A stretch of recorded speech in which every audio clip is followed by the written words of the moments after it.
tutajitawala sasa.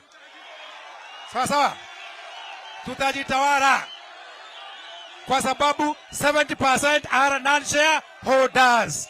Tutaunda serikali yetu, tutengeneze kitambulisho chetu na tuchukue kodi yetu, si ndio? Kwa hivyo wajitayarishe.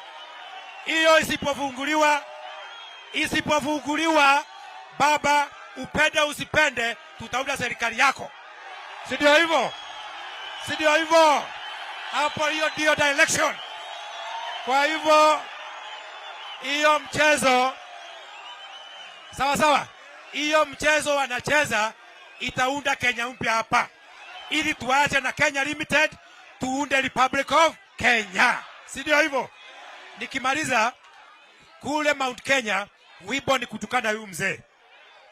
Kazi ya Gachagua ni kuunganisha MPs, kila weekend wanatukana baba.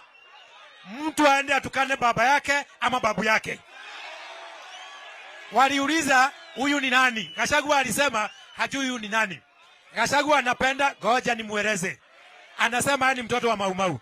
Hakuna mtoto wa Maumau alikuwa dio. Huyu ni mtoto wa mpishi wa wazungu. Sawa sawa. Baba yake alikuwa anaitwa Boy, kama ya Boy na mzungu. Akakula minovu yote ya mzungu, alafu yeye akafanywa dio. Sasa natuambia yeye ni Maumau. Hakuna Maumau ambaye alikuwa dio wakati huo, hakuna.